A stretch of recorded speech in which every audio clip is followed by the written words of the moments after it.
देखिए 40 के बाद बहुत सारे लोग ऐसे होते हैं जिनको दूर और पास का चश्मा जब अलग अलग होता है तो उनको बहुत इनकन्वीनियंस होने लगती है और वो ये सोचते हैं कि क्यों ना मैं परमानेंटली अपना चश्मा ही हटवा लूं।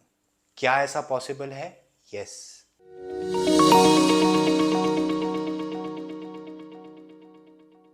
The information shared in this video is curated from available open sources and contains my personal interpretations. This should not be confused with scientific advice or a doctor's clinical advice. Hello everyone, मैं हूं doctor प्रख्यात रूप। मैं Acura vision clinics रूप नेत्रालय में cataract, cornea और refractive surgery का specialist हूं। आज हम लोग डिस्कस कर रहे हैं रिफ्रैक्टिव लेंस एक्सचेंज के बारे में।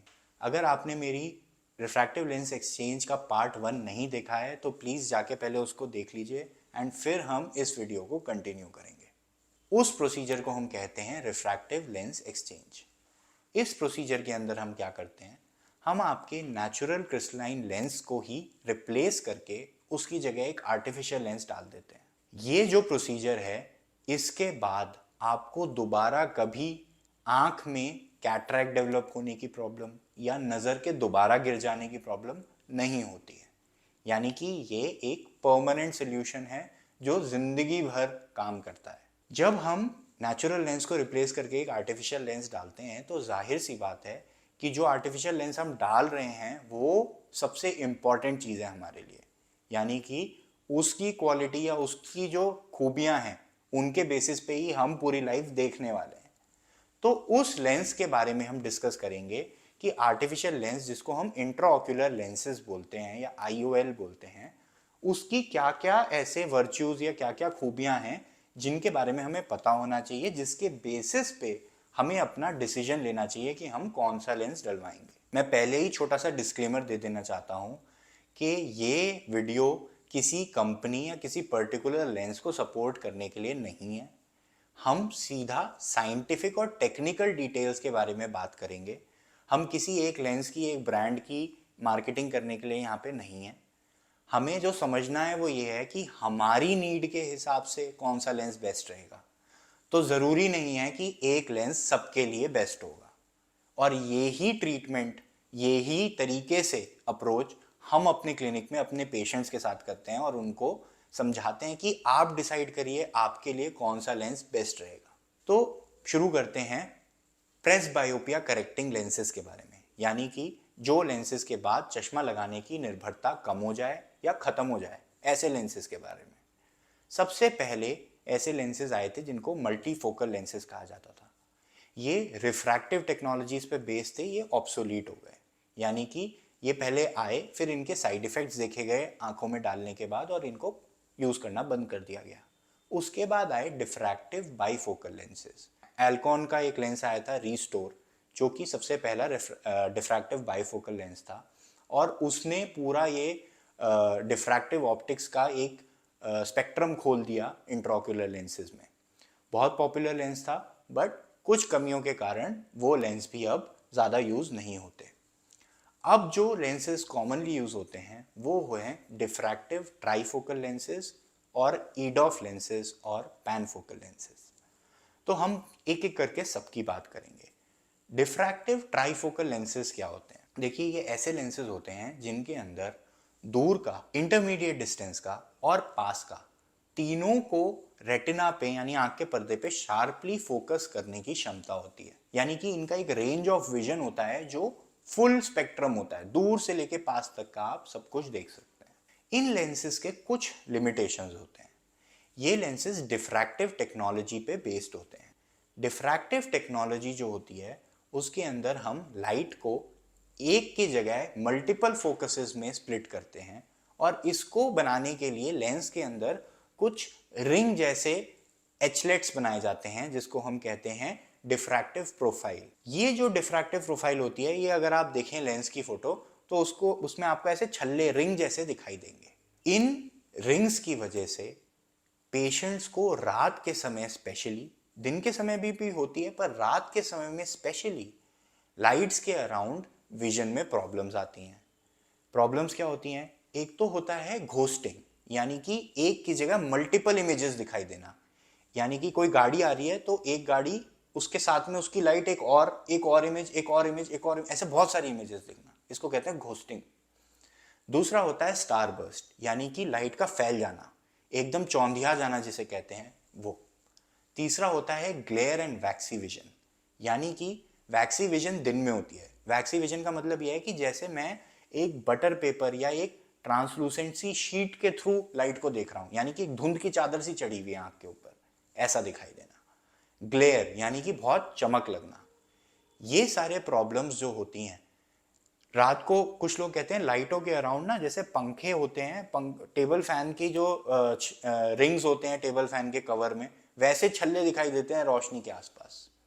तो ये कुछ साइड इफेक्ट्स हैं जिनकी वजह से ट्राइफोकल लेंसेज उन लोगों के लिए अच्छे नहीं रहते जो लोग रात को ड्राइविंग करते हैं या जो थोड़े इस चीज़ को लेकर सेंसिटिव हैं। ये लेंसेज उन लोगों के लिए ज़्यादा अच्छे रहते हैं जो घर में रहते हैं, ज़्यादातर वक्त घरेलू काम करते हैं, हाउस होल्ड एक्टिविटीज़ ज़्यादा करते हैं और आउटडोर एक्टिविटीज़ कम करते हैं। कुछ पॉपुलर ब्रांड नेम्स जो ट्राइफोकल लेंसेज हैं वो हैं एल्कॉन का पैनऑप्टिक्स, जॉनसन एंड जॉनसन का सिनर्जी, केयर ग्रुप का ट्राइफोबिक, जाइस का एटीलीजा ट्राई, और भी बहुत सारे ब्रांड्स हैं जो ये लेंसेज को बनाते हैं। फिर हम बात करते हैं EDOF लेंसेज के बारे में, यानी extended depth of focus lenses के बारे में। अब जब ट्राइफोकल लेंसेज की हम खूबियां और कमियां समझ चुके हैं तो जाहिर सी बात है कि कमियों को ही एड्रेस करने के लिए एक नए टाइप के लेंसेज को लाया गया जिसको हम कहते हैं extended depth of focus lenses. In lenses में क्या खास बात है? इन लेंसेज में ऐसा कहा जाता है कि ये मोनोफोकल से ज़्यादा अच्छी इंटरमीडिएट विजन या स्पेक्टिकल इंडिपेंडेंस दे देते हैं। मतलब कि ये एक जीरो पावर के तो नहीं है, पास के लिए इसमें कुछ पावर तो है, लेकिन ये इतने अच्छे नहीं है कि इनमें फुल रेंज ऑफ विजन मिल पाए। तो यानी कि आपकी जो डेप्थ ऑफ फोकस है वो बढ़ तो जाती है लेकिन फुल रेंज ऑफ विजन नहीं मिल पाती। पर एडवांटेज ये होता है कि इसके अंदर आपको विजुअल साइड इफेक्ट्स, यानी कि जो लाइट के फैलने का, फटने का, स्टारबर्स्ट, ग्लेयर, हेलोज, ये सारे जो प्रॉब्लम्स हो रहे थे, ये डिस्फोटोपिक फिनोमिना नहीं होते हैं। इन लेंसेज में बेसिकली जो टेक्नोलॉजी यूज की जाती है वो रिफ्रैक्टिव टेक्नोलॉजी ही होती है। यानी कि जो सबसे पहला मल्टीफोकल लेंसेज आए थे जो रिफ्रैक्टिव टेक्नोलॉजी पे बेस्ड लेंसेज थे, ये भी उन्हीं के जैसे हैं, बट उनका एक मोर मैच्योर्ड वर्जन है या बेटर अंडरस्टूड वर्जन है जिसके अंदर वो साइड इफेक्ट्स नहीं होते। इन लेंसेज की जो क्वालिटीज होती हैं वो ये हैं कि इसमें आपको फार यानी कि एकदम दूर का और इंटरमीडिएट जो जोन होता है यानी कि कंप्यूटर वगैरह की एक्टिविटी करने का विजन मिल पाता है, लेकिन रीडिंग विजन नहीं होता है। रीडिंग विजन के लिए आपको एडिशनली चश्मा पहनना पड़ता है। अब कुछ लोग कहते हैं कि उनकी एक्टिविटीज मॉडर्न डे में ऐसी हो गई हैं कि रीडिंग का तो कुछ काम ही नहीं है, मोबाइल है तो उसमें फॉन्ट बड़ा करके देख लेंगे, वरना तो कंप्यूटर पे ही काम करना है। तो ऐसे लोगों के लिए EDOF लेंसेज अच्छे हैं क्योंकि उसमें नाइट ड्राइविंग वगैरह में प्रॉब्लम नहीं होगी। बट हम ये एक्सपेक्टेशन नहीं रख सकते कि एक EDOF लेंस से हम फुल रेंज ऑफ विजन पा पाएंगे।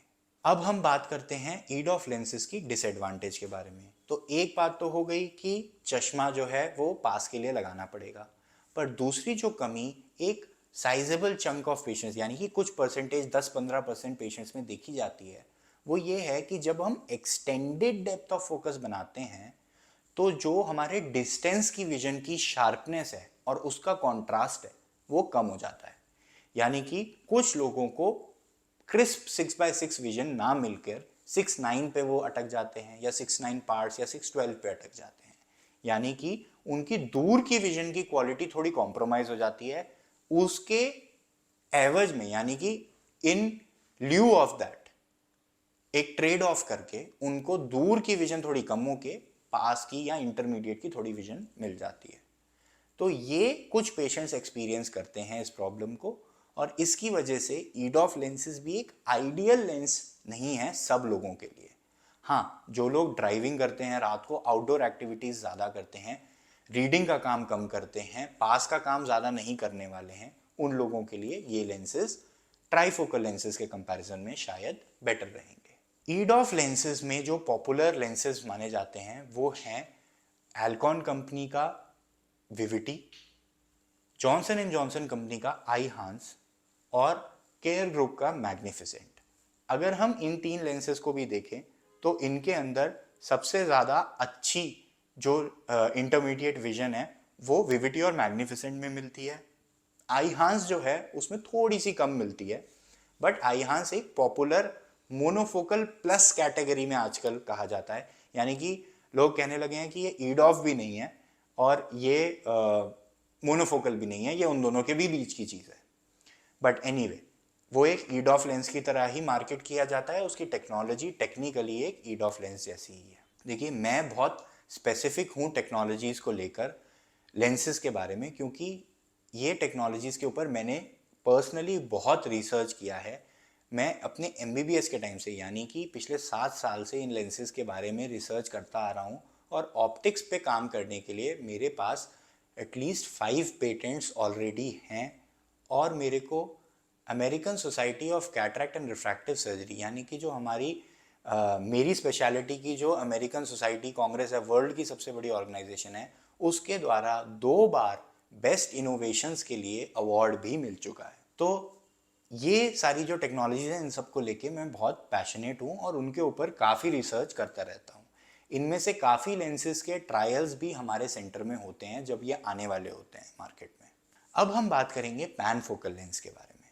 तो पैन फोकल लेंसेज जो होते हैं उसके अंदर बेसिकली ये कॉन्सेप्ट है कि हमें ना तो ट्राईफोकल लेंस के साइड इफ़ेक्ट्स हों, पर हमें रेंज ऑफ विजन भी कंप्लीट मिल जाए, यानी कि हमें दूर का भी दिखाई दे, इंटरमीडिएट भी दिखाई दे और नियर भी दिखाई दे, फुल रेंज ऑफ विजन मिले, बट साइड इफ़ेक्ट्स जो हैं वो ट्राईफोकल के जैसे ना हो। यानी कि इस टाइप की टेक्नोलॉजी में बेसिकली हम डिफ्रैक्टिव या रिफ्रैक्टिव कॉन्सेप्ट का कॉम्बिनेशन यूज़ करते हैं, जिससे कि डिस्टेंस, इंटरमीडिएट और नियर तीनों रेंज ऑफ विजन मिलती हैं, बट रिंग्स की प्रॉब्लम नहीं होती है। यानी कि लेंसेज में रिंग्स नहीं होते हैं जिससे लाइट फैले, जैसे ट्राईफोकल लेंसेज में फैलती थी। तो स्टार बर्स्ट, घोस्टिंग, ग्लेयर, वैक्सी विजन, डिस्फोटोपिक फिनोमेना, ये सब प्रॉब्लम्स नहीं होती हैं।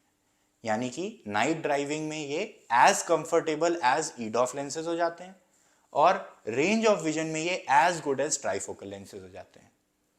तो ये इन दोनों लेंसेज की कमियों को इम्प्रूव कर पाते हैं। इन लेंसेज में जो सबसे ज़्यादा बेटर रिसर्च्ड है, जो कि बहुत रिसेंटली लॉन्च हुआ है, वो है नेचुरो पैन फोकल IOL, जो केयर ग्रुप बनाता है। अब हम बात करते हैं कि इन लेंसेज में यानी पैन फोकल लेंसेज में क्या कमी है। तो अगर हम देखें पैन फोकल लेंस के अंदर, तो इसके अंदर भी हमें रात के समय, ठीक है, हमें ट्राईफोकल लेंसेज जितने साइड इफ़ेक्ट्स तो नहीं मिलते, पर ईडॉफ लेंसेज में और पैन फोकल लेंस में भी रात के वक्त अगर हम लाइट को देखें तो एक पॉइंट सोर्स ऑफ लाइट के अराउंड एक हेलो, जैसे भगवान के पीछे एक हम कहते थे हेलो बना होता है, वो एक रोशनी का घेरा सा दिखाई देता है, जो कि वैसे हमारे को नाइट ड्राइविंग में प्रॉब्लम नहीं देता है, बट वो नेचुरल विजन क्वालिटी नहीं है।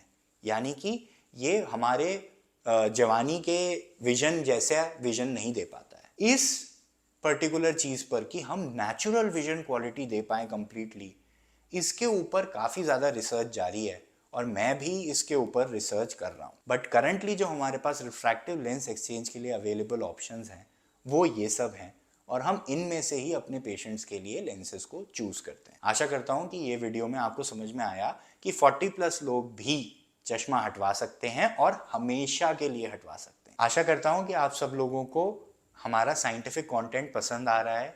हम बिल्कुल फैक्ट बेस्ड और टू द पॉइंट बात करना चाहते हैं और फ्यूचर में भी ऐसा ही करते रहेंगे। अगर आपको ये अप्रोच अच्छी लगती है, please stay tuned with us.